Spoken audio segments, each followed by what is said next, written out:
সারা দেশে স্বস্তির ঈদ, দেশবাসী এবং নির্যাতিত ফিলিস্তিনি সহ মুসলিম উম্মার শান্তি সমৃদ্ধি কামনা। ঈদ আনন্দের মাঝে বিষাদ, চট্টগ্রামের লোহাগাড়ায় বাস মিনিবাস সংঘর্ষে 5 জন নিহত।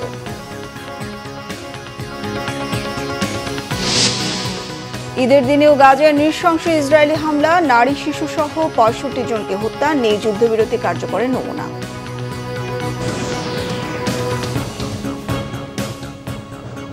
দেখছিলেন ক্রাউন সিমেন্ট সংবাদ শিরোনাম, এবার বিস্তারিত।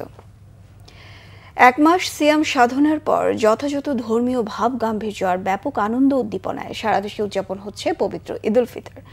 ঈদের প্রথম জামাত হয় সকাল 7টায় জাতীয় মসজিদ বায়তুল মোকাররমে। নামাজ শেষে মোনাজাতে দেশবাসী সহ মুসলিম উম্মার শান্তি ও সমৃদ্ধি কামনা করা হয়।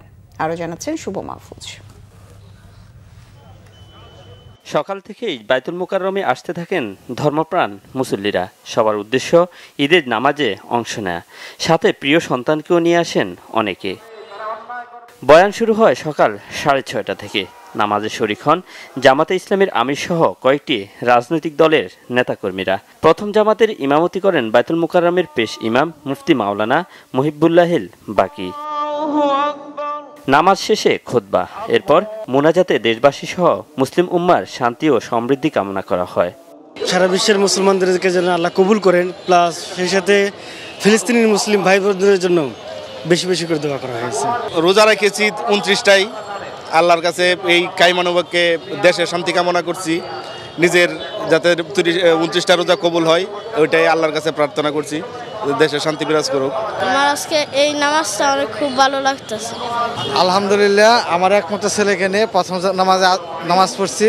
আল্লাহর কাছে আমাদের দেশের জন্য, শান্তির জন্য, সবার জন্য দোয়া করছি। নতুন বাংলাদেশ বিনির্মাণে 24-এর গণ অভ্যুত্থানের শহীদদের জন্য দোয়া করেন মুসল্লিরা। আমাদের আলহামদুলিল্লাহ অনেকদিন পর আমরা একটা উন্মুক্ত পরিবেশ পেয়েছি, যে আলোকে আলহামদুলিল্লাহ সামনের দিন যাতে আরও সুন্দর যায়, আরও সুন্দর সুস্থভাবে আমরা আমাদের জীবনটা আরও সুন্দরভাবে গুছিয়ে উঠাতে পারি, সে তৌফিক দান দিক। আত্মার মাগফিরাত কামনা করছি সেই সকল শহীদদের যাদের জীবনের বিনিময়ে আমরা আজকে স্বাধীনতা পেয়েছি। পাশাপাশি ফিলিস্তিনের সকল মুসলিম ভাই বোনদের জন্য দোয়া করছি, আল্লাহ তাআলা দ্রুতই তাদেরকে জালেমের হাত থেকে মুক্ত করুক। বায়তুল মোকাররমে সকাল 8টা, 9টা, 10টা আরও 3টি জামাত অনুষ্ঠিত হয়, আর সকাল 11:15টায় আরও একটি জামাত অনুষ্ঠিত হবে। শুভ মাহফুজ, বাংলা ভিশন, ঢাকা। জাতীয় ঈদগাহে ঈদের প্রধান জামাত অনুষ্ঠিত হয় সকাল 8:30টায়। অংশ নেন প্রধান উপদেষ্টা ডক্টর মোহাম্মদ ইউনূস সহ বিশিষ্টজনেরা। ভোর থেকে জাতীয় ঈদগাহ ময়দানের দিকে যেতে থাকেন মুসল্লিরা। বাবার কাঁধে চড়ে সন্তানও পৌঁছে যায় ঈদগাহে। নিরাপত্তার কারণে মাঠে ঢুকতে সময় লাগে মুসল্লিদের। চলতে থাকে বয়ান। সকাল 8:30টায় শুরু হয় জাতীয় ঈদগাহের প্রধান জামাত। এতে অংশ নেন ডক্টর মোহাম্মদ ইউনূস, উপদেষ্টা প্রধান, নির্বাচন কমিশনার সহ বিভিন্ন পেশার গণ্যমান্য ব্যক্তি ও সাধারণ মানুষ। নামাজ শেষে খুতবার পর হয় মোনাজাত। মোনাজাতে দেশবাসী ও মুসলিম উম্মার শান্তি ও কল্যাণ কামনা করা হয়।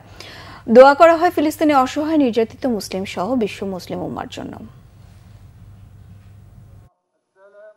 সবচেয়ে আনন্দ মুখর আজকের এই জাতীয় ঈদগাহে আমরা নামাজ পেয়েছি, কারণ গত কয়েক বছর আমরা দেখছি যে এখানে অর্ধেকের বেশি লোক নামাজ পায় নাই, কারণ তাদেরকে বিভিন্ন পরীক্ষা নিরীক্ষা করা হতো, কুকুর দিয়ে হাঁটানো হতো, যেই কুকুরের স্পর্শ পড়লে সেখানে নাপাক হয়ে যায়।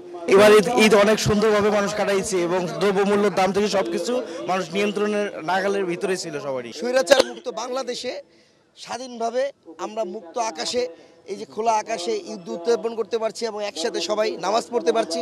সকল পর্যায়ের সকল ক্ষেত্রেই যেন বৈষম্যহীনভাবে সুন্দরভাবে আমাদের এই দেশটা চলে এবং কোথাও কোনো দুর্নীতি থাকবে না, অপসংস্কৃতি থাকবে না। চট্টগ্রামে লোহাগাড়ায় বাস মিনিবাস সংঘর্ষে নিহত হয়েছে 5 জন, আহত অন্তত 6 জন। চট্টগ্রাম কক্সবাজার মহাসড়কের চুন্তি এলাকায় সকাল 7:30টার দিকে দুর্ঘটনা ঘটে।